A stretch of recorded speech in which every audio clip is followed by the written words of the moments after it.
வணக்கம்.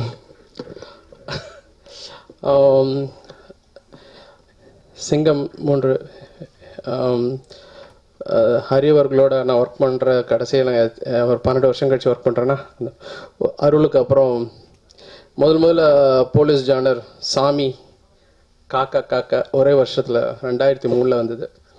அதுக்கப்புறம் எனக்கு நிறைய போலீஸ் படம்னாலே எல்லா டைரக்டர்ஸும் வந்து அவங்களோட கதையை சொல்லுவாங்க. அந்த மாதிரி அதுக்கு ஒரு காரணம் வந்து அவருடைய சாமி, எஸ்பெஷலி ஃபஸ்ட்டு கமர்ஷியல் படம் எனக்கு. ஸோ அண்டு இந்த படம் சிங்கம் 3 ஏற்கனவே 2 சீக்குவலும் பெரிய வெற்றி பெற்ற படங்கள். ஸோ இந்த படத்தில் வந்து அவர் எங்கிட்ட வரும்போது வாட் ஐ ஃபெல்ட், எனக்கு இன்னும் பொறுப்பு ரொம்ப அதிகமாக இருந்தது. இந்த குறிப்பாக விசேஷமான ஒரு விஷயம் என்னென்ன சொல்லலாம்னா, இதில் இது வரைக்கும் நான் பாடல்கள் மியூசிக் பண்ணியிருந்தேன். இந்த படத்தில் விவேகா, பா விஜய், தாமரை அருமையான பாடல்கள் எழுதியிருக்காங்க. ஆனால் முதல்ல ஹரி இந்த படத்தில் என்னை ஒரு பாடலாசிரியர் ஆகிட்டார். அது யாருக்கும் தெரியாத விஷயம். ஏன்னா ஒரு சிச்சுவேஷனில் 2 நாளில் ஒரு பாட்டு வேணும்னாரு. டியூன் கொடுத்தாச்சு, பட் லிரிக்கு எல்லாரும் பாடலாசிரியர்களும் பிஸியாக இருந்தாங்க. வாங்க நம்ம 2 பேரும் உட்காந்து எழுதிடலான்னாரு. ஐயோ அது பெரிய வேலையாச்சே, அது பாட்டு செக் பண்ணுறதுக்கே நான் 1 வாரம் எடுப்பேன், எழுதுறது 2 நாளில். ஆனால் அவர் உட்காந்து ஒரு கான்ஃபிடென்ஸோடு உட்காந்தாரு. எப்படி போகும்னு சொல்லிட்டு முயற்சி பண்ண பாட்டு தான் அந்த வைஃபை. ராத்திரி 9 மணிக்கு உட்காந்து ஒரு விடிய காலத்தில் 2-3 வரைக்கும் அவரும் நானும் உட்காந்து அந்த பாடலை முயற்சி பண்ணி எழுதினோம். அண்டு சாங் ரெக்கார்டிங் ஆன போகும்போது ஒரு நல்ல ஏன்னா வார்த்தைகளாக பெருசாக எனக்கு தெரியாது, பட் மெட்டு அமைக்கும் போது இப்படி தான் வார்த்தை மியூசிக் கம்போஸ் பண்ணும்போது உள்ளே வரும். அதுதான் நம்ம பாடலாசிரியர்கிட்ட எதிர்பார்ப்போம். அவங்க கருத்து ரொம்ப நல்லாயிருக்கும், ஆனால் சவுண்டு விஷயத்த ஒரு இசையமைப்பாளராக என்னுடைய பொறுப்பாக இருக்கும். ஸோ அந்த விஷயம் வந்து இந்த படத்தில் இதில் உட்காரும்போது அவர் டைரக்டராக அவருக்கு தெரிஞ்சுது என்ன மாதிரி பாடணும். ஸ்ருதிஹாசனுக்கும் சூர்யாவுக்கும் உள்ள பாடல் அண்டு படத்தில் இருக்கிற ஒரு நல்ல பெப்பி சாங் அது. அண்ட் 2வது ஒரு விஷயம் என்னென்னா, என்னோடய முதல் புதிய ஸ்டுடியோ ஹெச்சில் முழுக்க ரெக்கார்ட் பண்ண படம் சிங்கம் 3. பாடல்கள் எல்லாமே 5.1 மிக்ஸ் எல்லாமே இந்த ஸ்டுடியோவில் பண்ணப்பட்டது. பிரத்யேகமான புதிய கருவிகள் வச்சு அந்த பாடல்கள் நாங்கள் மிக்ஸ் பண்ணியிருக்கிறோம். அண்டு தியேட்டரில் பார்க்கும்போது it's a pleasure to watch the song, அந்த பேக்ரவுண்ட் ஸ்கோர். 3வது இந்த எனக்கு தெரிஞ்சு பின்னணி இசைக்கு ரொம்ப அதிக நாள் பண்ணப்பட்ட படம் இது. ஏன்னா 35 நாள் ஆயிடுச்சு நினைக்கிறேன். ஏன்னா 2.5 மணி நேரம் படம், 2.5 மணி நேரம் ஃபுல்லாகவே மியூசிக் இருக்கும் படத்தில்.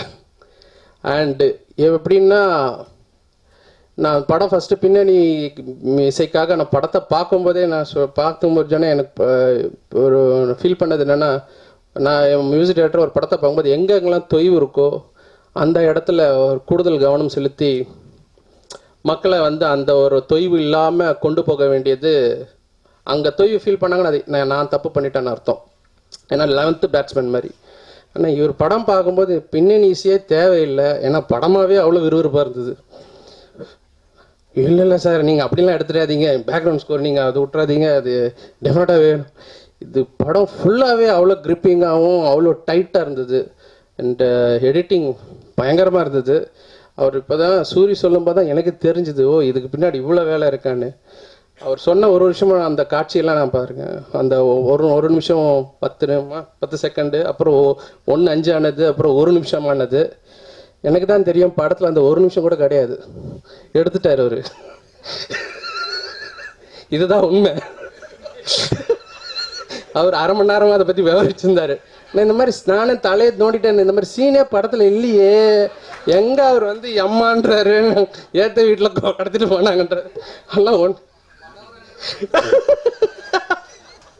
அவர் உண்மையானுமே அந்த 1 நிமிஷத்தில் 1 செகண்ட் கூட கிடையாது. ஸோ ஐ திங்க் நம்மளாம் பாட்டு பண்ணிவிட்டு அப்புறம் உட்காந்துட்டு தான் எங்கே என்ன பண்ணலாம் ட்ரிம் பண்ணலான்னு யோசிப்போம். அவர் ஷூட் பண்ணும்போதில் எழுதும்போதே அவர் ட்ரிம் பண்ணி தான் I think when he writes the script அவர் அந்த மாதிரி ஒரு டைரக்டர்.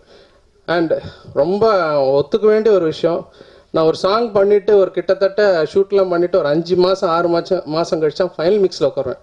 இந்த உங்களுக்கு சிடி மாஸ்டர் கொடுக்கும்போது எல்லா பாட்டையும் ஒன்றா கேட்டு அப்போ தான் நானே ஒரு ஜட்ஜ்மெண்ட்க்கு வருவேன்.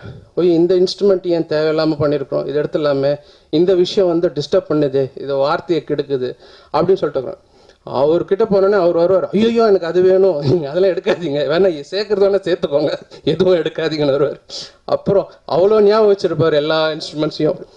அண்டு ஸோ இது ஒரு மிகப்பெரிய ஒரு புதிய ஒரு அனுபவத்தை எனக்கு கொடுத்தது. அண்டு டெஃபினெட்லி ஒரு மனசுலேருந்து சொல்கிற ஒரு விஷயம், இது வந்து ஒரு எல்லா சினிமா கோயர்ஸுக்கும் அப்புறம் ஒரு பொழுதுபோக்கு அது மட்டும் இல்லை, இந்த கட்டத்துக்கு ரொம்ப தேவையான ஒரு விஷயம். ஒரு காவல்துறை அதிகாரி எப்படி இருக்கணுன்றது இந்த படத்தில் அப்படி சொல்லியிருக்கிறார். Hats off to you. So இந்த படம் வந்து கண்டிப்பாக வந்து வெற்றியெல்லாம் தாண்டி ஒரு ரொம்ப கண்ணியமான படமாக இருக்கிறதுல எந்த ஒரு சந்தேகமும் இல்லை. நன்றி. தேங்க்யூ.